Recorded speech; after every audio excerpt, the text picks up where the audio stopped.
ഞാൻ വീഡിയോ ചെയ്തിട്ട് ഒരുപാട് ദിവസമായി കേട്ടോ, ഒരുപാട് ദിവസമായി. കാരണം ഒരുപാട് തിരക്കായിരുന്നു. എൻ്റെ ജോലി കാര്യങ്ങൾ ഒരുപാട് തിരക്കുണ്ടായിരുന്നു. അത് കഴിഞ്ഞിട്ട് പിന്നെ ഞാൻ മുംബൈ ട്വീറ്റ് ഫൗണ്ടേഷൻ എന്ന ഓർഗനൈസേഷനായിട്ട് അസോസിയേറ്റഡ് ആണ്. അപ്പോൾ അവിടെ തന്നെ ഒരുപാട് ഈവൻറ്റ്സും കാര്യങ്ങളൊക്കെ എന്നെ വിളിച്ചിട്ടുണ്ടായിരുന്നു. അപ്പോൾ അതുകൊണ്ട് ആ കാര്യങ്ങളൊക്കെ തിരക്കായിപ്പോയി. അപ്പോൾ അതുമായി ബന്ധപ്പെട്ട കാര്യങ്ങൾ സംസാരിക്കാനാണ് ഇന്ന് വീഡിയോയിൽ വന്നത് കേട്ടോ. എന്തുകൊണ്ടാണ് തിരക്കായി പോയി എന്നുള്ള കാര്യം പറയാൻ വേണ്ടി. അപ്പോൾ വീഡിയോ കംപ്ലീറ്റ് വാച്ച് ചെയ്യാം. ഓക്കെ ഗൈസ്, ആക്ച്വലി എല്ലാ മന്തും ട്വീറ്റ് ഓരോ ഇവൻറ്റ്സ് നടക്കും. Events regards with something for upliftment of trans community, അല്ലെങ്കിൽ ആ കമ്മ്യൂണിറ്റിയുടെ ഒരു ഇമ്പോർട്ടൻസ്, അല്ലെങ്കിൽ ആ കമ്മ്യൂണിറ്റിക്ക് വേണ്ടി എന്തെങ്കിലും കാര്യങ്ങൾ ചെയ്യുക. ചുമ്മാ ഒരു പ്രോഗ്രാമല്ല.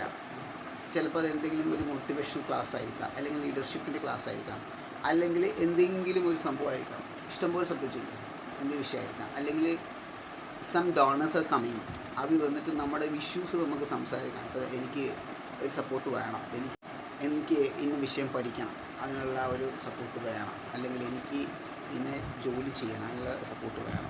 അങ്ങനെ നമുക്ക് എന്ത് കാര്യങ്ങളും സംസാരിച്ചിട്ട് അവർ മുഖേന നമുക്കത് ചെയ്യാൻ പറ്റുന്നൊരു സംഭവം. ഓർഗനൈസേഷൻ ഒരുപാട് കാര്യങ്ങൾ ചെയ്ത് കൊടുക്കുന്നുണ്ട് by the way supporting trans community വലിയ. നിങ്ങൾക്ക് അറിയാലോ, കേരളത്തിൽ ഒരുപാട് ഗവൺമെൻറ് സപ്പോർട്ടുണ്ട് ട്രാൻസ് കമ്മ്യൂണിറ്റി. അതുകൊണ്ട് ഒരുപാട് കാര്യങ്ങൾ അവർക്ക് ചെയ്യാൻ സാധിക്കും. പക്ഷേ അത്രത്തോളം ചെയ്യാറില്ല. അത് ഗവൺമെൻറ് സപ്പോർട്ട് ഉണ്ടായിട്ട് കൂടി ചെയ്യാറില്ല. പക്ഷേ മുംബൈയിൽ എന്നൊക്കെ പറഞ്ഞു കഴിഞ്ഞാൽ ഒരിക്കലും ഗവൺമെൻറ് സപ്പോർട്ട് ഇല്ലാത്തൊരു സംസ്ഥാനമാണ്. ഗവൺമെൻറ് ഒരു രൂപ പോലും ഇവർക്ക് സപ്പോർട്ട് കൊടുക്കുന്നില്ല, അല്ലെങ്കിൽ ഗവൺമെൻറ് ഒരു രീതിയിൽ സപ്പോർട്ട് കൊടുക്കാത്ത സംസ്ഥാനത്ത് ഇവർ സ്വന്തമായിട്ട് ഡോണേഴ്സിനെ കണ്ടുപിടിക്കുകയും സ്പോൺസേഴ്സിനെ കണ്ടുപിടിച്ചിട്ടൊക്കെയാണ് ഇവർ ഓരോ പ്രവർത്തനങ്ങൾ ചെയ്യുന്നത്. അപ്പോൾ സപ്പോർട്ട് ഉണ്ടായിരുന്നെങ്കിൽ ഇവർ ഏതൊക്കെ രീതിയിൽ ചെയ്യുമായിരുന്നു ഞാൻ ചിന്തിച്ചിട്ടുണ്ട്. കാരണം അത്രത്തോളം ഇവരുടെ കാര്യങ്ങൾ ഡെവലപ്ഡാണ്. ഒരുപാട് കാര്യങ്ങൾ, ഒരുപാട് കാര്യങ്ങൾ ചെയ്ത് ട്രാൻസ് കമ്മ്യൂണിറ്റിയെ സെക്സ് വർക്കിൽ നിന്നും അതുപോലെ ബെഗിങ്ങിൽ നിന്നും പല രീതിയിൽ നിന്നും ആൾക്കാരെ അവർ എന്ത് ചെയ്യുന്നുണ്ട്, മോചിപ്പിച്ചിട്ട് അവർ, അല്ലെങ്കിൽ അതിൽ നിന്ന് അവർ മാറ്റിയിട്ട് അങ്ങനെ ഇനി വേണ്ട, അവർ ജോലിയൊന്നും ചെയ്യേണ്ട എന്ന രീതിയിൽ ആക്കിയെടുത്ത് കൊണ്ടുവന്ന് അവർ എന്ത് ചെയ്യുന്നുണ്ട്, ഷേപ്പ് ചെയ്യുന്നുണ്ട്. അതുപോലെ ട്രാൻസ്മെൻ കമ്മ്യൂണിറ്റി സപ്പോർട്ട് ഭയങ്കരധികം ഹെവിയാണ്. കേരളത്തിലൊന്നും എനിക്ക് തോന്നുന്നില്ല ട്രാൻസ്മെൻ സപ്പോർട്ട് ഉണ്ടെന്നുള്ളത്. കാരണം ട്രാൻസ്മെൻ്റെ ഒരു ടീം തന്നെ അവിടെ ഉണ്ടെങ്കിൽ കൂടി അത്രത്തോളം ഡെവലപ്പായില്ല. അവർ ഡിപ്പെൻഡ് ചെയ്ത് നിൽക്കുന്ന ആൾക്കാരും അവരെ അത്രങ്ങോട്ട് ഡെവലപ്പാക്കി കൊണ്ടുവരാൻ ശ്രമിക്കുന്നില്ല. അതായത് ട്രാൻസ്മെൻ കമ്മ്യൂണിറ്റീസ് ട്രാൻസ് വുമനെ സപ്പോർട്ട് ചെയ്താണ് നിൽക്കുന്നത് എന്നാണ് എനിക്ക് മനസ്സിലായിട്ടുള്ള കാര്യം. പക്ഷേ ഈ ട്രാൻസ് വുമനെ ഒരിക്കലും എനിക്ക് തോന്നിയിട്ടില്ല അവരൊരിക്കലും ട്രാൻസ്മെൻ കമ്മ്യൂണിറ്റി അങ്ങോട്ട് സപ്പോർട്ട് അവരത് കൊണ്ടുവരാൻ, അതായത് അവർ ചിലപ്പോൾ ബാക്കൗട്ടായി പോകുന്നുള്ളൊരു പേടി കൊണ്ടോ അല്ലെങ്കിൽ കുറേ കാര്യങ്ങൾ കൊണ്ട് ആ സപ്പോർട്ട് അവർക്ക് കിട്ടിയിട്ടില്ല. എനിക്കങ്ങനെ ഫീൽ ചെയ്തിട്ടുണ്ട് എപ്പോഴും. അപ്പോൾ ഇവിടെ അങ്ങനെയല്ല. ഇവിടെ നേരെ തിരിച്ചാണ് ട്രാൻസ്മെൻ സപ്പോർട്ട് കൂടുതൽ കൊണ്ടുവരാൻ ശ്രമിക്കുന്നത്. ട്രാൻസ്മെനെ നേരിട്ട് കൊണ്ടുവരാനാണ് ഏറ്റവും കൂടുതൽ ശ്രമിച്ചിട്ടുള്ളത്. ഓക്കെ, സോ അപ്പോൾ ഈവൻറ്റുകളും കാര്യങ്ങളൊക്കെ ഉണ്ടായിരുന്നു. അപ്പം ആക്ച്വലി 2 days ago കുറച്ച് ഫോറിനേഴ്സ് വന്നു, US ബേസ്ഡ് ഉള്ള അവരുടെ ഓർഗനൈസേഷനാണ് ഫ്ലെക്സ്. പക്ഷേ അവരൊരു ബ്രോഷർ എനിക്ക് വന്നിട്ടുണ്ടായിരുന്നു. ഇതിലവർ ആക്ച്വലി ഒരുപാട് കാര്യങ്ങൾ അവർ ചെയ്യുന്ന ഒരുപാട് കാര്യങ്ങളുള്ള ഒരു ബ്രോഷറാണ്. അപ്പം അവരുടെ ബോർഡ് മെമ്പേഴ്സാണ് ഇതൊക്കെ. ഇവരൊന്നും മലയാളീസ്, ഹിന്ദിക്കാരല്ല. ഓക്കെ, അതുപോലെ തന്നെ അവരുടെ ഓർഗനൈസേഷൻ 9 cities-ലുണ്ട്, 4 countries. US തന്നെ 4 city, 9 cities-ലും 4 രാജ്യങ്ങളുണ്ട്. US-ലെല്ലാം ഔട്ട്സൈഡ് USA. അതുപോലെ തന്നെ ന്യൂയോർക്ക്, ചിക്കാഗോ, പിന്നെ സൗത്ത് ഫ്ലോറിഡ, ഓസ്റ്റോർ, സാൻ ഫ്രാൻസിസ്കോ, അവിടെ US-ൽ സ്ഥലങ്ങളാണ് അതൊക്കെ. പിന്നെ Mexico City, London, Brazil, India. Okay, ഇന്ത്യയിലാണ് ലോഞ്ച് ചെയ്യാൻ പോകുന്നത്. ഇന്ത്യയിൽ ലോഞ്ച് ചെയ്യാൻ പോവുകയാണ്. അപ്പോൾ ഇവർ ചെയ്യുന്ന പ്രവർത്തനങ്ങൾ ഇപ്പോൾ ട്രാൻസ്ജെൻഡർ ആളുകൾക്കുള്ള അവരുടെ ഒരു ഡെവലപ്മെൻറ്റാണ്. അവർക്ക് എന്തൊക്കെ വേണ്ടത്, എന്തൊക്കെയാണ് അവരുടെ ആവശ്യങ്ങൾ എന്ന രീതിയിലേക്കാണ് സപ്പോർട്ട് ചെയ്യുന്നത് പല രീതിയിലൊക്കെ. സോ ഇത് വൺ ഓഫ് ദ ബെസ്റ്റ് ഓർഗനൈസേഷനാണ്. ട്വീറ്റ് ഫൗണ്ടേഷനെ കുറിച്ച് ഞാൻ പറയേണ്ട ആവശ്യമില്ല. എല്ലാ മാസവും ഞാൻ അവിടുത്തെ ഈവൻറ്റ്സിനാണ് പോകുന്നത്. അപ്പോൾ അവർ ചെയ്യുന്ന ഒരുപാട് പ്രവർത്തനങ്ങൾ മാർവലസ് ആയിട്ടുള്ള കുറേ കാര്യങ്ങൾ. അപ്പോൾ ആ ദിവസം ഈ പറഞ്ഞതിൻ്റെ ബോർഡ് മെമ്പേഴ്സ് കുറച്ച് പേര് US വന്നിട്ടുണ്ടായിരുന്നു നമ്മളെ മീറ്റ് ചെയ്യാൻ വേണ്ടിയിട്ട്. ആ സമയത്ത് ഞാൻ സംസാരിച്ചിട്ടുണ്ടായിരുന്നു. അപ്പോൾ ഞാൻ സംസാരിച്ചത് സത്യത്തിൽ അന്ന് വീഡിയോ ചെയ്യാൻ മറന്നുപോയി. ഓക്കെ, അപ്പോൾ ഞാൻ അവരുടെ സംസാരിച്ച കാര്യം, നമുക്ക് ഇവിടെ ഒരുപാട് കാര്യങ്ങൾ ചെയ്യുന്നുണ്ട്. അതിൻ്റെ പുറമെ കുറച്ച് ആക്ടിവിറ്റീസും കൂടെ നമുക്ക് വേണം. സ്പോർട്സ് ആയിട്ടുള്ള കാര്യങ്ങൾ ചെയ്യണം കൂടുതലായിട്ട്.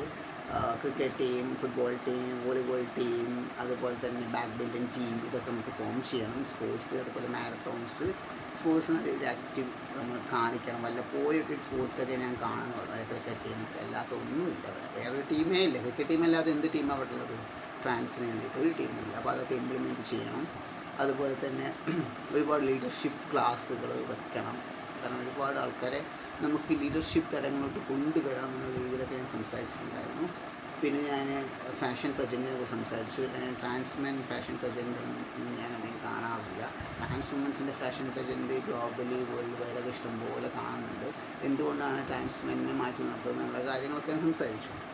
പിന്നെ പല രീതിയിലുള്ള ആക്ടിവിറ്റീസ്, ഓക്കെ, ഒരുപാട് ആക്ടിവിറ്റീസും ബോഡി ബിൽഡിങ് കാര്യങ്ങളൊക്കെ പ്രവീൺനാഥ്, കാരണം പ്രവീൺനാഥിൻ്റെ കാര്യം ഓർത്തത് കേരളത്തിൽ മാത്രമേ ഉള്ളൂ ഈ ബോഡി ബിൽഡിംഗ് ഷോ കാര്യങ്ങളൊക്കെ നടക്കുന്നത്.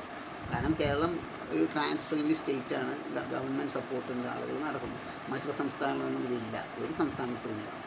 ആകെയുള്ളത് ആര്യൻ ഭാഷ മാത്രം. പുള്ളിക്കാരന് കുറച്ച് സ്റ്റേറ്റ് ലെവലും അതുപോലെ തന്നെ പുള്ളിക്കാരൻ്റെ പാർട്ട്ണർ അറിയപ്പെടുന്ന ഒരു വ്യക്തി ആയതുകൊണ്ട് പുള്ളിക്കാരന് മാത്രം നല്ല രീതിയിൽ സപ്പോർട്ട് കിട്ടുന്നുണ്ടായിരുന്നു. അല്ലാത്ത ഒരാൾക്കും ഈ രീതിയിൽ സപ്പോർട്ടില്ല. അതുകൊണ്ട് ഈ കാര്യങ്ങളൊക്കെ സംസാരിച്ചിട്ടുണ്ടായിരുന്നു. ഒരുപാട് സപ്പോർട്ടിൻ്റെ കാര്യങ്ങൾ സംസാരിച്ചു, ഒരുപാട് കാര്യങ്ങൾ ചെയ്യേണ്ട കാര്യങ്ങൾ സംസാരിച്ചു. നമുക്ക് ആക്ടിവിറ്റീസും കാര്യങ്ങൾക്ക് ഒരുപാട് കൊണ്ടുവരാൻ രീതിയിലാണ് ഞാൻ സംസാരിച്ചിട്ടുണ്ടായിരുന്നത്. ഓക്കെ, അപ്പോൾ അവരതൊക്കെ നോട്ട് ചെയ്ത് വെച്ചിട്ടുണ്ട്. എല്ലായിടത്തും ചെയ്യുമെന്ന് അറിഞ്ഞാൽ അവർ നോട്ട് ചെയ്ത് വെച്ചിട്ടുണ്ട്. It's very good. പിന്നെ അവിടെ തന്നെ ഒരുപാട് ആൾക്കാരുടെ സംസാരം ഉണ്ടായിരുന്നു. അവരോരുത്തർ വന്നിട്ട് അവർ ഇൻട്രൊഡ്യൂസ് ചെയ്തിട്ട് അവർ തന്നെ ഒരുപാട് കാര്യങ്ങൾ സംസാരിക്കുന്നുണ്ടായിരുന്നു. അപ്പം അതിൻ്റെ പ്രസിഡൻറ്റ്, സെക്രട്ടറി, കുറേ ആൾക്കാരുണ്ടാവും അതിൻ്റെ ഭാഗമായിട്ട്. അപ്പോൾ അവരൊക്കെ ഓരോരുത്തർ വന്നിട്ട് അവരാരാണെന്നൊക്കെ പറഞ്ഞ് ഒരുപാട് കാര്യങ്ങൾ ആ സെക്ഷൻ സംസാരിച്ചിട്ടുണ്ടായിരുന്നു. അപ്പോൾ നമുക്ക് അവരെ മനസ്സിലാക്കാൻ പറ്റും ആരൊക്കെയാണ് എന്തൊക്കെയാണെന്നുള്ള കാര്യങ്ങളൊക്കെ, എന്തൊക്കെ ചെയ്യുന്ന കാര്യങ്ങളൊക്കെ നമുക്ക് മനസ്സിലാക്കാൻ പറ്റും. ഇതൊക്കെയാണ് കാര്യങ്ങൾ. അത് കഴിഞ്ഞിട്ട് പിന്നെ ഒരു ഡിന്നർ പാർട്ടി ഉണ്ടായിരുന്നു. ഡിന്നർ പാർട്ടി നടന്നിട്ടുണ്ടായിരുന്നത് വെനസ്ഡേ ആയിരുന്നു. വെനസ്ഡേ നൈറ്റ് ആയിരുന്നു. അപ്പോൾ ഡിന്നർ പാർട്ടിക്ക് അവർ എന്നെ വിളിച്ചിട്ടുണ്ടായിരുന്നു. വിളിച്ച സമയത്ത് ഞാൻ പോയി കാരണം ഞാൻ ഓഫീസിൽ നിന്നാണ് ഞാൻ പോകുന്നത്. കാരണം എനിക്ക് ഓഫീസിൽ തന്നെ ഒരുപാട് വർക്കുണ്ട്. അപ്പോൾ അത് കംപ്ലീറ്റ് നേരത്തെ ഇറങ്ങാൻ പറ്റിയില്ല. എന്നാലും മാക്സിമം ഞാൻ എല്ലാം ഫിനിഷ് ചെയ്ത് കൂടി. അപ്പോൾ ഞാൻ അവിടത്തേക്ക് ഒരുപാട് ലേറ്റായി. കാരണം ഇവിടെ നിന്ന് മുംബൈയിൽ നിന്നൊക്കെ രാത്രി എവിടെയും പോകാൻ അത്രയും കൺജസ്റ്റഡാണ്, അത്രയും തിരക്കായിരിക്കും. പകൽ പോകുന്ന പോലെയല്ല, ഇത്രയും ആളുകൾ ഇറങ്ങുന്ന സമയമാണ്, ജോലിക്കാർ വരുന്നൊക്കെ സമയമാണ്. സോ അതുകൊണ്ട് ഭയങ്കര തിരക്കായിരിക്കും. അങ്ങനെയൊക്കെ എത്തിപ്പെട്ടു. അവിടെ എത്തിയിട്ട് ആക്ച്വലി ഇത് നടന്നിരിക്കുന്നത് ലളിത് ഹോട്ടൽ വെച്ചിട്ടാണ്. മുംബൈ ലളിത് ഹോട്ടലാണ്, 5 സ്റ്റാർ ഹോട്ടലാണ്. ലളിത് ഹോട്ടൽ ഭയങ്കര ട്രാൻസ്പെറൻ്റ് ആയിട്ടുള്ളൊരു ഹോട്ടലാണ്. അവിടെ ഒരുപാട് കമ്മ്യൂണിറ്റി ആൾക്കാർ വർക്ക് ചെയ്ത ഹോട്ടലാണ്. അതിൻ്റെ മാനേജർ ഉൾപ്പെടെ ഒരു കമ്മ്യൂണിറ്റി മെമ്പറാണ്. ഓക്കെ, അപ്പോൾ അവിടെ വെച്ചിട്ടായിരുന്നു നടന്നിട്ടുണ്ടായിരുന്നത്. സോ അവർ ഭയങ്കര ഗ്രാൻഡായിട്ട് വെൽക്കം ചെയ്തു. ഞങ്ങൾ കുറച്ച് 10-20 പേരെ ഉണ്ടായിരുന്നുള്ളൂ. ട്രാൻസ്മെനായിട്ടുള്ള ആൾക്കാരുണ്ടായിരുന്നു. സോ അപ്പോൾ അവിടെ ഡിസ്കഷൻ ചെയ്തത് നമ്മളെ കാര്യങ്ങളൊക്കെ ഷെയർ ചെയ്തു. വീണ്ടും നമ്മൾ ഒരുപാട് കാര്യങ്ങൾ മിസ് ചെയ്ത കാര്യങ്ങൾ അവിടെ സംസാരിച്ചു. അപ്പോൾ ഒരുപാട് കാര്യങ്ങൾ അവരെന്തൊക്കെ ചെയ്യാൻ പോകുന്ന കാര്യങ്ങൾ അവിടെ സംസാരിച്ചു. അങ്ങനെയൊക്കെയുള്ളൊരു ഒരു ഡിസ്കഷൻ പോലത്തെ പരിപാടി പ്ലസ് ഡിന്നർ അടിപൊളിയായിരുന്നു, പറയാൻ വയ്യ. ഒരുപാട് ഫുഡ് ഐറ്റംസ് ഉണ്ടായിരുന്നു. ഞാൻ എൻ്റെ ഷോർട്ട് വീഡിയോയിൽ അത് ഞാൻ ഓൾറെഡി കൊടുത്തിട്ടുണ്ട്.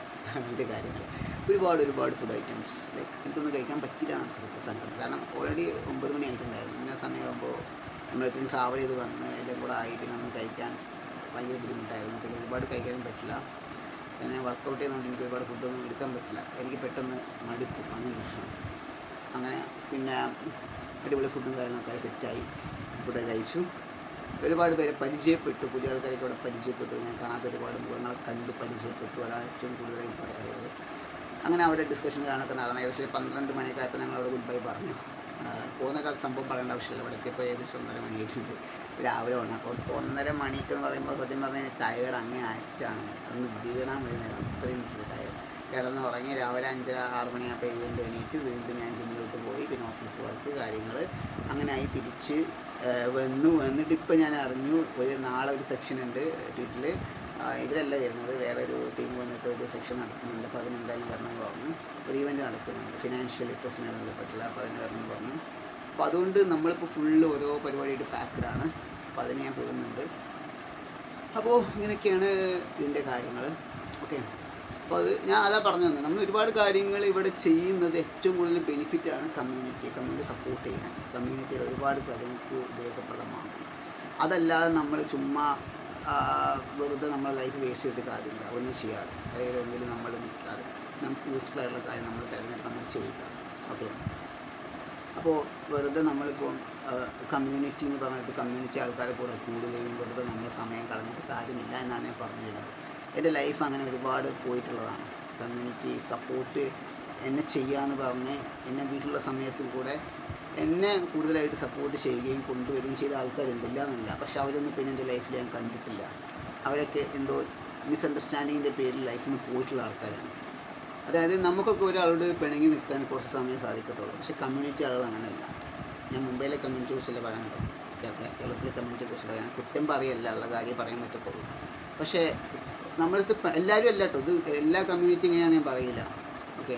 പക്ഷെ നമ്മളടുത്ത് പിണങ്ങി നമ്മളെ അടുത്ത് പിന്നെ മിണ്ടൂല, അവർ പിന്നെ അവരുടെ ലൈഫ് നോക്കിപ്പോയി. ഞാൻ എന്ത് ചെയ്യുന്നു, എങ്ങനെ ജീവിക്കുന്നു, എനിക്ക് വല്ലതും, ഞാനിപ്പോൾ ഇങ്ങനെ ഒരാളെ പരിചയപ്പെട്ടു, കൊണ്ടുവന്നു, അയാൾക്ക് സപ്പോർട്ട് കൊടുത്തു, പക്ഷേ അയാൾ കൂടെ നിന്നു 24 hours കൂടെ നിന്നു. എന്നിട്ട് പിന്നെ അയാൾ എന്തെങ്കിലും മിസ്അണ്ടർസ്റ്റാൻഡിങ് പേര് അങ്ങോട്ട് ഒഴിവാക്കിയിട്ട് പിന്നെ അയാൾ ഭക്ഷണം കഴിക്കുന്നുണ്ടോ, അയാൾ എന്ത് ചെയ്യുന്നു, അയാൾ എന്താണ്, ഒരു കാര്യം അറിയേണ്ട ആവശ്യമില്ല. അവരവരുടെ ലൈഫ് കൊണ്ടങ്ങ് പോവാം. അതാണ് ഞാൻ കണ്ടിടത്തോളം കുറച്ച് ആൾക്കാരുടെ സ്വഭാവം. കുറച്ച് ആൾക്കാരായിട്ട്, എല്ലാവരും എല്ലാം എടുത്ത് പറയുകയാണെങ്കിൽ കുറച്ച് ആൾക്കാരുടെ സ്വഭാവം എൻ്റെ ലൈഫിൽ ഉണ്ടായിട്ടുണ്ട്. അങ്ങനെ ഉള്ള ആൾക്കാരാണ്. എനിക്കൊന്നും ഒരാളോട് ഒരു ദേഷ്യമോ പിണക്കമൊന്നും ഒരുപാട് കാലം കൊണ്ടുവെടുക്കാൻ പറ്റാത്ത ഒരാളാണ്. കുറച്ച് സമയമൊക്കെ ഉണ്ടാവും. പക്ഷേ ചില ആൾക്കാർ അങ്ങനെയല്ല, അവർ ലൈഫ് ടൈം അവർ കൊണ്ടുവരും. നമ്മളത് മൈൻഡാക്കുന്നില്ല, എനിക്കതിൻ്റെ ആവശ്യമില്ല. അപ്പോൾ ഇതൊക്കെയാണ് കാര്യങ്ങൾ. അപ്പോൾ എനിക്ക് പറയാനുള്ള കാര്യം കമ്മ്യൂണിറ്റി ആൾക്കാരോടാണ്. നിങ്ങൾ വീട് വിട്ട് ഇറങ്ങി വരികയാണെങ്കിൽ, ഇറങ്ങി വരാൻ ഞാൻ സപ്പോർട്ട് ചെയ്യില്ല. വേറെ കാര്യം, നിങ്ങൾ ഒറ്റയ്ക്ക് സിംഗിളായി ജീവിക്കുന്ന ആൾക്കാരുണ്ടെങ്കിൽ അനാവശ്യമായിട്ടുള്ള കുട്ടുകെട്ടായിട്ടുള്ള കമ്മ്യൂണിറ്റിൻ്റെ കൂടെ കൂടി നിങ്ങളെ ലൈഫ് സ്പോയിൽ ചെയ്തു. ഡ്രഗ്സ്, വെള്ളമടി, വെറുതെ റീൽസ് ചെയ്തിങ്ങനെ കളിക്കുന്ന കുറേ കമ്മ്യൂണിറ്റി ആൾക്കാരുണ്ട്. റീൽസ് മാത്രമേ ഉള്ളൂ, വേറെ ഒന്നും ഉണ്ടാവില്ല, ഓക്കെ. അതുപോലെ തന്നെ ഇതുപോലത്തെ കൂട്ടുകെട്ട് നിങ്ങൾക്ക് ചിലപ്പോൾ നമുക്കൊരു റിലാക്സേഷൻ ആവാം, but I won't suggest that kind of a friendship അല്ലെങ്കിൽ കമ്മ്യൂണിറ്റിയുടെ ഒരു ലൈഫ് ഒരുപാടുണ്ട്. അങ്ങനെ ഒരിക്കലും നിങ്ങൾ പെട്ട് കഴിഞ്ഞാൽ പെട്ടതാണ്, ഞങ്ങൾക്ക് അതിൽ നിന്നുള്ളൊരു മോചനം ഉണ്ടാവുന്ന കാര്യം എനിക്ക് അറിഞ്ഞത്. അപ്പം അതുകൊണ്ട് അതുപോലത്തെ കമ്മ്യൂണിറ്റി മെമ്പേഴ്സ് ഉണ്ട് എന്നാണ് പറയുന്നത്. എല്ലാ കമ്മ്യൂണിറ്റി ആൾക്കാരും അങ്ങനെയല്ല കേട്ടോ. എല്ലാ കമ്മ്യൂണിറ്റി ആൾക്കാരും അങ്ങനെയാണെന്ന് ഞാൻ പറഞ്ഞിട്ടില്ല, എടുത്ത് പറയാണ്. ഇനിയിപ്പോൾ ഇതിൻ്റെ താഴെ വന്നിട്ട് എന്നെ പൊങ്കാലയിടാൻ നിൽക്കണ്ട. എല്ലാവരും അങ്ങനെയല്ല, കുറച്ച് ആൾക്കാർ അങ്ങനെയാണ്. കുറച്ച് ആൾക്കാർ, അത് എല്ലാത്തിലും ഉണ്ടാവുമല്ലോ. അങ്ങനെ ഒരു വിഭാഗം ആൾക്കാർ, നെഗറ്റീവ് ആൾക്കാർ, അതെല്ലാ വിഭാഗത്തിലുണ്ട്. ആണിലുണ്ട്, പെണ്ണിലുണ്ട്, ട്രാൻസിലുണ്ട്, എല്ലാത്തിലും. അപ്പോൾ കുറച്ച് ആൾക്കാർ അങ്ങനെയുണ്ട്. ആ കൂട്ടത്തിൽ പോയി കൂടരുത് എന്നാണ് ഞാൻ പറഞ്ഞത്, ഓക്കെ. അപ്പോൾ നിങ്ങളുടെ ഒരു ഫ്രണ്ട്ഷിപ്പ് തിരഞ്ഞെടുക്കുമ്പോൾ, അല്ലെങ്കിൽ നിങ്ങൾക്ക് ആവശ്യമുള്ള ഒരു അല്ലെങ്കിൽ ഒരു ഹെൽപ്പ് വേണം, അല്ലെങ്കിൽ ഒരു കൂട്ട് വേണം എന്നുള്ളത് തിരഞ്ഞെടുക്കുമ്പോൾ ബെനിഫിറ്റ് ആവുന്ന കാര്യം മാത്രം തിരഞ്ഞെടുക്കുക. നിങ്ങളുടെ ലൈഫിൽ നിങ്ങൾക്ക് എന്താണ് നിങ്ങൾക്ക് ഒരു ഡെവലപ്മെൻറ്റ് വേണ്ടത് എന്നുള്ള ഒരു കാറ്റഗറി ആൾക്കാരെ നമ്മൾ നോക്കിക്കണ്ട് തിരഞ്ഞെടുക്കുക. അല്ലാതെ നമ്മളെ ലൈഫ് നശിപ്പിക്കാൻ പോകുന്ന ആൾക്കാരെ തിരഞ്ഞെടുക്കരുത്. ഞാൻ ഈവൻ ദോ പറയുന്ന കാര്യം, കമ്മ്യൂണിറ്റി ആൾക്കാർ ഒരുപാട് പേര് സെക്സ് വർക്കിന് പോകുന്നുണ്ട്. സെക്സ് വർക്ക് അവർക്ക് അത് ജീവിത മാർഗ്ഗമാണ്, വേറെ വഴിയില്ല, ഓപ്ഷനില്ല. ചിലപ്പോൾ അവർക്ക് എഡ്യൂക്കേഷൻ ഇല്ലാത്ത ആൾക്കാരായിരിക്കും, വേറെ ജോലിയൊന്നും ആരും കൊടുക്കാത്ത ആൾക്കാരായിരിക്കും, ഒരുപാട് പ്രായം ചെന്ന ആൾക്കാരായിരിക്കും, ഒരുപാട് റീസൺസ് ഉണ്ട്. അപ്പോൾ അവർക്ക് ചിലപ്പോൾ ജോലി ചെയ്യാൻ കഴിയാത്ത ആൾക്കാരായിരിക്കും. അവർക്ക് സെക്സ് വർക്ക് മാത്രമാണ് ഒരു ഓപ്ഷൻ എന്നുണ്ടെങ്കിൽ അവരങ്ങനെ ജീവിക്കട്ടെ. കാരണം അവർക്ക് ഭക്ഷണം കഴിക്കണമല്ലോ, ഭക്ഷണം കഴിക്കണം. പക്ഷെ ഭക്ഷണം കഴിക്കാതെ മരിക്കാൻ പറ്റില്ല. നമ്മൾ ജീവൻ നിലനിർത്തണമെന്നാണ് നമ്മളോട് എല്ലാ മതവും പറയാനുള്ളത്. നമുക്കൊരിക്കലും നമ്മുടെ ലൈഫ് നമുക്ക് ചെയ്യാൻ പറ്റില്ല, അതിന് വേണ്ടി നമുക്ക് ചെയ്യാൻ പറ്റില്ല. അതുകൊണ്ട് അവരതിന് പോകുന്നു, ഓക്കെ. അത് ഞാൻ സമ്മതിച്ചു, ഒരു സൈഡിനെ സമ്മതിച്ചു, അതുകൊണ്ട് പോകുന്നു, ഓക്കെ. കാണുന്നവർക്ക് അത് തെറ്റാണെങ്കിൽ ഭക്ഷണം കഴിക്കാൻ വേണ്ടി പോകുന്നത് ഞാൻ തെറ്റായിട്ട് കാണുന്നില്ല. കാരണം അതൊരു തെറ്റല്ല. നമുക്ക് മരണം നമ്മൾ മുന്നിൽ കാണുവാണെങ്കിൽ നമ്മൾ അത് ഒഴിവാക്കാൻ വേണ്ടി നമ്മൾ ഭക്ഷണം, നമുക്ക് പന്നിയിറച്ചി പോലും ആ സമയത്ത് അലൗഡ് ആണെന്നാണ് നമ്മളെ മതം പഠിപ്പിക്കുന്നത്, അതായത് ഇസ്ലാം മതം, ഞാൻ വിശ്വസിക്കുന്ന എൻ്റെ മതം. അപ്പം അതുകൊണ്ട് ഞാൻ അതിനെ ആ രീതിയിൽ തന്നെ കാണുന്നത്. നമ്മൾ ഭക്ഷണം കഴിക്കാൻ വേണ്ടി നിർത്താൻ വേണ്ടിയിട്ട് നമ്മൾ ആ വർക്ക് മോഷ്ടിച്ചാൽ പോലും തെറ്റല്ല എന്ന് ഞാൻ പറയും, ഭക്ഷണം കഴിക്കാൻ വേണ്ടിയിട്ട്, ഓക്കെ. കാരണം ആരെങ്കിലും നമ്മുടെ നാട്ടിൽ പട്ടിണി കിടന്ന ആ സംസ്ഥാനം അല്ലെങ്കിൽ ആ രാജ്യത്തുള്ള ഭരണാധികാരിയാണ് അതിന് ഉത്തരവാദി എന്നുള്ളത്, അല്ലേ? ആണ്. ആരെങ്കിലും പട്ടിണി കിടന്നാൽ ആ രാജ്യത്തുള്ള അല്ലെങ്കിൽ ആ നാട്ടിലുള്ള ഭരണാധികാരിയാണ് ഉത്തരവാദി. അതിൽ വിശ്വസിക്കുന്ന ആളാണ് ഞാൻ. അപ്പോൾ അങ്ങനെയുള്ള കാറ്റഗറി ആൾക്കാരുണ്ട്. അപ്പോൾ നമ്മൾ കമ്മ്യൂണിറ്റിയിൽ വരുമ്പോൾ നമ്മൾ കമ്മ്യൂണിറ്റിയോട്ട് വരുമ്പോൾ നമ്മൾ മാക്സിമം ഇതിനൊന്നും പോവാതിരിക്കാൻ നോക്കുക എന്നാണ് എനിക്ക് പറയാനുള്ളത്. കാരണം ഇങ്ങനെയുള്ള നമ്മൾ ഉദ്ദേശിച്ചത് ട്രാൻസ് വുമൻസിൻ്റെ കേസാണ് കേട്ടോ. ഇത് ട്രാൻസ്മെന്നിനല്ല, ട്രാൻസ് വുമനെയാണ് കേട്ടോ. ട്രാൻസ് വുമൻസ് ആണ് ഉദ്ദേശിച്ച കാര്യം, അത് മറക്കണ്ട. ട്രാൻസ് വുമൻസ് ഇങ്ങനെ പോകുന്നുണ്ടല്ലോ. അപ്പോൾ ഈ പോകുന്ന ട്രാൻസ് വുമൻസ് മാക്സിമം പോവാതിരിക്കാൻ ശ്രമിക്കുക, പോവാതിരിക്കാൻ. അത് പുതിയ ആൾക്കാരൊക്കെ കമ്മ്യൂണിറ്റിയിലോട്ട് വരുന്ന ട്രാൻസ് വുമൺ ആളുകളുണ്ടാവും, പുതിയ കമ്മ്യൂണിറ്റിയിലോട്ട് വരുന്ന ആൾക്കാർ. ഇവർ നേരെ പരിചയപ്പെടുന്നത് ചിലപ്പോൾ ഇതുപോലത്തെ ഗ്രൂപ്പിനായിരിക്കാം. അപ്പോൾ മാക്സിമം അങ്ങനെ പെടാതിരിക്കാൻ നോക്കുക. നിങ്ങൾ പഠനം കംപ്ലീറ്റ് ചെയ്യുക, നിങ്ങൾക്ക് ജോലി മേടിക്കാൻ നോക്കുക. ഇപ്പോൾ നമുക്ക് ഒരുപാട് സപ്പോർട്ടാണ് കേരളത്തിൽ. അപ്പോൾ കേരള സപ്പോർട്ടായിട്ട് നിങ്ങൾ ഇതുപോലത്തെ ജോലി ചെയ്യാതിരിക്കാൻ നിങ്ങൾ ഏറ്റവും കൂടുതൽ ശ്രമിക്കണം. പണ്ടായിരുന്നു ഒട്ടും സപ്പോർട്ട് ഇല്ലാത്തൊരു സംസ്ഥാനമായിരുന്നു. അപ്പോൾ അതുകൊണ്ട് നമുക്കൊന്നും ചെയ്യാനില്ല, വേറെ വഴിയൊന്നുമില്ല. അതുകൊണ്ട് അതിനൊക്കെ പോകും ഭക്ഷണം കഴിക്കാൻ വേണ്ടിയിട്ട്. ഇപ്പോൾ അങ്ങനെയല്ല, നേരെ തിരിച്ചാണ്. അതുകൊണ്ട് വീട്ടിൽ നിന്ന് ഇറങ്ങി വരുന്ന ട്രാൻസ് വുമൻസ് ഒരിക്കലും സെക്സ് വർക്കിന് പോകരുത് എന്നാണ് എനിക്ക് പറയാനുള്ളത്. നിങ്ങൾ എന്തെങ്കിലും ജോലി ചെയ്ത് ജീവിക്കുക. ഒരുപാട് ഓപ്ഷൻസ് ഗവൺമെൻറ് തരുന്നുണ്ട്, പഠിക്കാനുള്ള ഓപ്ഷൻസ്, സ്വയം തൊഴിലിനുള്ള ഓപ്ഷൻസ്, ഒരുപാട് ഫണ്ടൊക്കെ സ്വയം തൊഴിലിന് വേണ്ടിയിട്ട് അവർ ഇറക്കിയിട്ടുണ്ട്. എന്തെങ്കിലുമൊക്കെ ജോലി നമുക്ക് ജീവിക്കാൻ സാധിക്കുന്നതാണ്, പഠിക്കാൻ സാധിക്കുന്നതാണ്. അതുപോലെ തന്നെ എല്ലാ മേഖലയിലും എത്തിപ്പെടാൻ സാധിക്കുന്നതാണ്. അതുകൊണ്ട് അങ്ങനെയുള്ള കാര്യങ്ങൾ നിങ്ങൾ ചെയ്യാനാണ് എനിക്ക് വളരെ കമ്മ്യൂണിറ്റിൻ്റെ കൂടെ കൂടിയിട്ട്, ഇതുപോലത്തെ കമ്മ്യൂണിറ്റിയോട് കൂടിയിട്ട് ആ രീതിയിലായി കഴിഞ്ഞാൽ നിങ്ങൾ ആ ലൈഫ് ആ രീതിയിലേ പോകത്തുള്ളൂ. അതുകൊണ്ട് ഒരു കാര്യം ലൈഫിൽ കിട്ടാൻ പോകുന്നില്ല. നിങ്ങൾക്ക് അതുകൊണ്ടുള്ള ഒരിക്കലും ഞാൻ അങ്ങനെ ഒരു ലൈഫിൽ നിങ്ങൾക്ക് ബെനിഫിറ്റ് കിട്ടുമെന്ന് ഒരിക്കലും പറയില്ല. അതൊരിക്കലും ബെനിഫിറ്റ് അല്ല. അപ്പോൾ അതാണ് ഞാൻ റെക്കമെൻഡ് ചെയ്യാത്ത കാര്യം.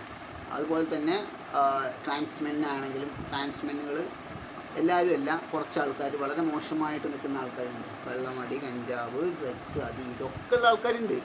ആ കൂട്ടത്തിൽ കൂടിക്കഴിഞ്ഞാൽ നിങ്ങൾക്ക് അതുപോലെ ലൈഫേ കിട്ടത്തുള്ളൂ. ഫ്രണ്ട്ഷിപ്പ് നമ്മൾ തിരഞ്ഞെടുക്കുമ്പോൾ നുറും കണ്ണും തിരഞ്ഞെടുക്കുക. നമുക്ക് ബെനിഫിറ്റ് കിട്ടുന്ന ആളുകളെ, അല്ലെങ്കിൽ നമുക്ക് എന്താണോ നമ്മുടെ ഒരു കരിയർ ഡെവലപ്മെൻറ്റ്, എന്താണോ നമ്മുടെ ലൈഫ് ഡെവലപ്മെൻറ്റ്, അതിന് കണ്ടിട്ടുള്ള ആൾക്കാരെ മാത്രം എടുക്കുക. നിങ്ങളെ ഊറ്റി ജീവിക്കുന്ന ആൾക്കാർക്ക് തന്നെ പോവാതിരിക്കുക. നിങ്ങൾ കുറേ സജഷൻസ് എനിക്ക് പറയാനുണ്ട്. ഓക്കെ, അല്ലെങ്കിൽ എന്താണെന്ന് വെച്ച് കഴിഞ്ഞാൽ മൊത്തത്തിൽ നശിച്ചു പോകുന്നുണ്ട്. അതങ്ങനെ വിഷയമുണ്ട്. നമ്മളെ ലൈഫ് നശിച്ചു പോകും. മാക്സിമം ഫാമിലി സപ്പോർട്ടുള്ള ആളുകൾ ഫാമിലി തന്നെ നിൽക്കണം. നിങ്ങൾ കമ്മ്യൂണിറ്റി വന്ന് ഇറങ്ങി നിൽക്കേണ്ട കാര്യമില്ല എന്നാണ് എനിക്ക് പറയാനുള്ളത്. ഇവൻറ്റ്സിന് കാര്യം നിങ്ങൾ പോകുന്നു, അതൊന്നും വിഷയമുള്ള കാര്യം, അതൊക്കെ നമ്മൾ പാർട്ടിസിപ്പേറ്റ് ചെയ്യേണ്ട കാര്യമാണ്. ഇവൻറ്റ്സ് കാര്യങ്ങളൊക്കെ നല്ലതാണ്. നമുക്ക് ഒരുപാട് ഡെവലപ്മെൻറ്റ്, ഒരുപാട് കാര്യങ്ങൾ, ഒരുപാട് ആൾക്കാരെ പരിചയപ്പെടാനൊക്കെ സാധിക്കും. ഇവൻറ്റ്സ് ഉദ്ദേശിച്ച് കഴിഞ്ഞാൽ ഞാൻ ഈ ആചാരങ്ങളുടെ ഇവൻറ്റ്സ് അല്ല ഉദ്ദേശിച്ചത്, റിലീജിയസ് പരമായിട്ടുള്ള മറ്റേ പരിപാടിയല്ല ഉദ്ദേശിച്ചത്. നമുക്കുള്ള ഒരുപാട് യൂസ്ഫുൾ ഈവൻറ്റ്സുകളുണ്ട് കേരളത്തിൻ്റെ, എല്ലായിടത്തുണ്ട് ഈവൻറ്റുകൾ. അപ്പോൾ അതിലൊക്കെ നിങ്ങൾ പങ്കെടുക്കുക. അല്ലാത്ത ഈ ആവശ്യമില്ലാത്ത കൂട്ടുകെട്ട്, ആവശ്യമില്ലാത്ത ബന്ധങ്ങൾ, ആവശ്യമില്ലാത്തതൊക്കെ ഒഴിവാക്കുക. ഇത് പുതിയതായിട്ടുള്ള വരാനുള്ള ആൾക്കാരോടൊക്കെയാണ് പറയുന്നത്. അതിന് എനിക്ക് ദോഷം ചെയ്യും. ഓക്കെ, അപ്പോൾ പണ്ടൊക്കെ ട്രാൻസ്വുമൺ ആളുകളൊക്കെ വീട്ടിൽ നിന്ന് ഇറങ്ങി വന്നു കഴിഞ്ഞാൽ നേരെ അവർ പോകുന്ന സെക്സ് വർക്ക് ചെയ്യുന്ന ആൾക്കാർ ടീമിലോട്ടായിരിക്കും. അവരെയാണ് ഇവർ പരിചയപ്പെടുന്നത്. അങ്ങനെ ഒരു കമ്മ്യൂണിറ്റി ആയിരിക്കും ഒരു ആദ്യം മീറ്റ്. അപ്പോൾ ഇവർ പറഞ്ഞു കൊടുക്കുന്ന കാര്യം സെക്സ് വർക്ക് ചെയ്യണം കേട്ടോ, നീ ഇങ്ങനെ നടക്കണം, നീ ഇതൊക്കെ ചെയ്യണം, അതൊക്കെ ഇവരിങ്ങനെ പഠിപ്പിച്ചു കൊടുക്കുക, ട്രെയിൻ ചെയ്യുക. പകരം ഇവർ ചെയ്യേണ്ട കാര്യം അതല്ല, നീ അതിന് പോകരുത്, ഇതിക്ക് വേണ്ട സപ്പോർട്ട് ചെയ്ത് കൊടുക്കണം. ഇവർ ഈ സെക്സ് വർക്ക് ചെയ്ത് കൊണ്ടുവരുന്ന ക്യാഷ് ഇവർക്ക് കൊടുക്കും, ഗുരുവിന് കൊടുക്കും.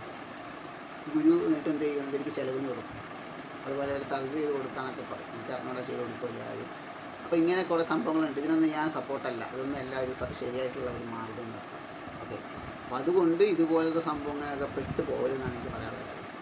ഞാനുള്ള കാര്യം പറഞ്ഞുള്ളൂ. യോജിക്കാതിരിക്കട്ടെ, നിങ്ങളുടെ ഇഷ്ടമാണ്. ഞാൻ പറയാനുള്ള കാരണം, നമ്മളിപ്പോൾ ഒരു വട്ടം ഇതിന് പോയി കഴിഞ്ഞാൽ, അല്ലെങ്കിൽ ഇതിലോട്ട് ആയിക്കഴിഞ്ഞാൽ നമ്മളെ മൈൻഡ് ഇതിന് വേറെ ലെവലാണ്. അതിന് ചിന്തിക്കുന്നില്ല. നമ്മളെ ഈ മൈൻഡ് അത് വേറെ ലെവലിലോട്ട് പോകും. ഇതിൽ ഇപ്പോൾ നമ്മൾ പോയി പെട്ട് കഴിഞ്ഞാൽ നമുക്ക് പിന്നെ ഒരിക്കലും ഒരു എന്താ പറയുക, നല്ലൊരു ഇതിലോട്ട് നമുക്ക് എത്തിപ്പെടാനുള്ള മാർഗ്ഗ തടസ്സങ്ങൾ വരും പല രീതിയിൽ. മനസ്സിലാവുന്നുണ്ടോ? നമ്മുടെ ക്യാരക്ടർ മാറും, ഒരുപാട് കാര്യങ്ങൾ നമ്മൾ മാറ്റം വരും. ഞാൻ ഒരിക്കലും ഹിജറ കമ്മ്യൂണിറ്റി സപ്പോർട്ട് ചെയ്യാത്ത ഒരാളാണ്. ഹിജറ കമ്മ്യൂണിറ്റി സംഭവം ഞാൻ ഒട്ടും സപ്പോർട്ട് ചെയ്യുന്നില്ല. കാരണങ്ങൾ എന്താണെന്ന് വെച്ച് കഴിഞ്ഞാൽ, ഹിജറ കമ്മ്യൂണിറ്റി ഉള്ളത് കൊണ്ടാണ്, തുറന്നടിച്ച് പറയാം, ഉള്ളത് കൊണ്ടാണ് നമ്മളെ, എന്നെ ഉൾപ്പെടെ, ഞാൻ ഹിജറ കമ്മ്യൂണിറ്റിയുള്ള ആളോ അല്ല, സോറി കമ്മ്യൂണിറ്റിയുള്ള ആളോ അല്ലെങ്കിൽ അതിൽപ്പെട്ട ഒരാളേ അല്ല. അത് നമ്മൾ പോലെ ട്രാൻസ്മെൻ ആണുങ്ങൾ ഉൾപ്പെടെ സമൂഹം മാറ്റി നിർത്താനുള്ള കാരണം, അവർ ചിന്തിക്കുന്നത്, അവരുടെ സ്ലാങ്, അവരുടെ സംസാരം പോലും ഭയങ്കര അധികം മോശമാണ്. പല രീതിയിൽ ബാഡ് വേർഡ്സ് യൂസ് ചെയ്യുന്നു.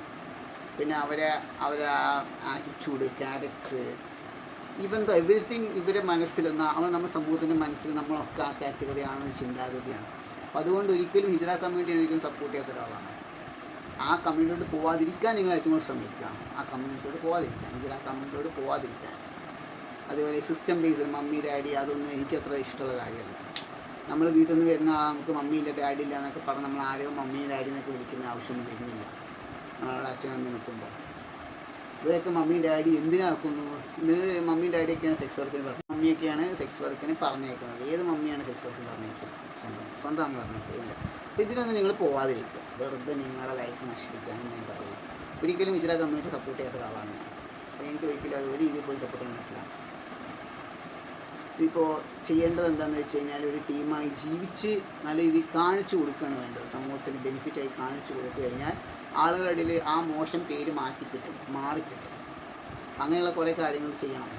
ഇൻസ്റ്റെഡ് ഓഫ് നമ്മൾ ഇങ്ങനെ ചെയ്ത് കാണിച്ചു കൊടുക്കാതെ വരുന്ന പുതിയ ആൾക്കാരെ ഒരുപാട് കാര്യങ്ങൾ പറഞ്ഞു കൊടുത്ത് അവരെ റോട്ടിൽ കൊണ്ടു നിർത്തുന്നതല്ല സ്നേഹം എന്ന് പറയുന്നത് എന്നാണ് ഞാൻ മനസ്സിലാക്കിയിട്ടുള്ള കാര്യം. അപ്പോൾ അങ്ങനെ കുറേ കാര്യങ്ങൾ ശ്രദ്ധിച്ചു കഴിഞ്ഞാൽ നമ്മുടെ സമൂഹത്തിൻ്റെ ഒരു കാഴ്ചപ്പാടേ മാറിക്കിട്ടും. നമ്മളുള്ള കാഴ്ചപ്പാട് പൊതുവെ ട്രാൻസ് എന്ന് കേൾക്കുമ്പോൾ തന്നെ ആൾക്കാർക്ക് ഇവന്തോ ഞാൻ ഉൾപ്പെടെ ആൾക്കാർ പറയുന്ന കാര്യങ്ങളാണ്. നമുക്ക് HIV വരും, AIDS വരും. ഇപ്പം അതൊക്കെയാണ് കോൺസെപ്റ്റാണ്, ഇതിനൊന്നും പോയിട്ടല്ല. ബട്ട് ആളുകളുടെ ഒരു കോൺസെപ്റ്റ് എന്താ, ട്രാൻസ് എന്ന് പറയുന്ന സംഭവം മൊത്തം സെക്സ് വർക്കേഴ്സാണ്, പോകുന്ന ആൾക്കാരാണ്, റോട്ട് പോയി നിൽക്കുന്ന ആൾക്കാരുടെ കോൺസെപ്റ്റാണ്. കാരണം ഇവർ കാണുന്നത് ഹിജറ കമ്മ്യൂണിറ്റിയിലുള്ള ആൾക്കാരാണ്. കാരണം സിനിമ പോലും ഇവന്തോ ഏത് സിനിമ എടുത്തു കഴിഞ്ഞാലും ഈ രീതിയിലാണ് ചിത്രീകരിച്ചിട്ടുള്ളത്. ചാന്തുപൊട്ട് മുതൽ, മലയാളത്തിലെ ചാന്തുപൊട്ട്, ദിലീപ് അഭിനയിച്ച ചാന്തുപൊട്ട് മുതൽ ഈ രീതിയിലാണ് ട്രാൻസിനെ ചിത്രീകരിച്ചിട്ടുള്ളത്. ഒരുപാട് സിനിമ എടുത്ത് നോക്കിയാൽ അങ്ങനെയാണ്, ഒരു ഹിജറ കൈൻഡ് ഓഫ്. അതുകൊണ്ട് ഇവരെ കോൺസെപ്റ്റ് മൊത്തം അങ്ങനെയാണ്. അല്ലാത്ത ആൾക്കാർ ഇവർ കണ്ടിട്ടില്ല. എന്നോട് ഇപ്പോഴും പറഞ്ഞു ട്രെയിനിൽ പോകുന്ന ആൾക്കാരില്ലേ, അവർ കണ്ട് എന്താ അങ്ങനെ ഇങ്ങനെ, അത് പേടിയാണ്. കാരണം ആ രീതിയിലാണ് ഇവർ കാണുന്നത്. അപ്പോൾ ഇനി ആ സംഭവം വേണ്ട എന്നാണ് എൻ്റെ ഒരു റെക്കമെൻഡേഷൻ. കാരണം ഒരുപാട് നമ്മുടെ നാട് വളർന്നിട്ടുണ്ട്, നമ്മുടെ ടെക്നോളജി വളർന്നിട്ടുണ്ട്. സ്റ്റേറ്റ് ഉൾപ്പെടെ, കേരള സ്റ്റേറ്റ് ഉൾപ്പെടെ സപ്പോർട്ടാണ്. പിന്നെ എന്താണ് നിങ്ങൾ വീണ്ടും ഹിജറ കമ്മ്യൂണിറ്റി നിൽക്കേണ്ട കാര്യമാണ് എനിക്ക് ചോദിക്കാറുള്ളത്. ഒരു കാലത്ത് നിങ്ങൾക്ക് ഭക്ഷണമില്ലാത്ത സമയത്ത് നിങ്ങൾ ഡിപ്പെൻഡ് ചെയ്തുള്ള സത്യമായിരിക്കാം. ഇനി അതിൻ്റെ ആവശ്യമുണ്ടോ? ഇല്ല, ആവശ്യമില്ല. അതുകൊണ്ട് അത് നിൽക്കേണ്ട കാര്യം നിങ്ങൾക്കില്ല. ഞാൻ പല ആൾക്കാരോടും സംസാരിക്കുമ്പോൾ ഞങ്ങൾ ഈ കമ്മ്യൂണിറ്റി ഒന്നുമില്ല, ഞങ്ങൾക്ക് വീടുണ്ട് നാടുണ്ട് എന്നൊക്കെ പറയും. പക്ഷേ അവർ ആ സ്വഭാവം നമുക്കത് സംസാരിക്കുമ്പോൾ തന്നെ കിട്ടും. അവരുടെ സ്ലാങ് പോലും അതിലുണ്ട്. അപ്പം അതുകൊണ്ട് അത് നിൽക്കരുതെന്നാണ് എനിക്ക് പറയാനുള്ള കാര്യം. നിങ്ങൾ നിങ്ങളുടെ സ്വന്തം ഒരു റെസ്പെക്റ്റ് ചെയ്ത്, നിങ്ങൾ സെൽഫ് റെസ്പെക്റ്റ് കൊടുത്ത് മാറി നിന്ന് ജീവിക്കണം. എന്നാലേ നിങ്ങളുടെ ഈ കാണുന്ന സമൂഹം നമ്മളെ അക്സെപ്റ്റ് ചെയ്യത്തുള്ളൂ. അപ്പോൾ നമ്മൾ തുടങ്ങി വന്ന വിഷയം വേറെ ആയിരുന്നു. സംസാരിച്ച് പോയി വേറെ എന്തൊക്കെ എത്തി. അപ്പോൾ ഇത്രയും ഞാനിപ്പോൾ സംസാരിക്കാനുള്ളത്. ബൈ ദ വേ, ഇതൊരു പൊതുവെ ഞാൻ ഒരു വിഷയത്തെക്കുറിച്ച് സംസാരിച്ചതല്ല. അത് നമ്മൾ ഇതുമായി ബന്ധപ്പെട്ട് എന്താണ് ഉണ്ടായിട്ട് തിരക്കുമായി ബന്ധപ്പെട്ട് പറഞ്ഞ് പോയതാണ്. അപ്പോൾ ഇങ്ങനെ കുറച്ച് കാര്യങ്ങളാണ് എനിക്ക് പറയാനുള്ളത് ഈ വീഡിയോയിൽ. കൂടുതലായിട്ടൊന്നും സംസാരിക്കാറില്ല. അപ്പോൾ അടുത്ത വീഡിയോ കാണാം ഗൈസ്.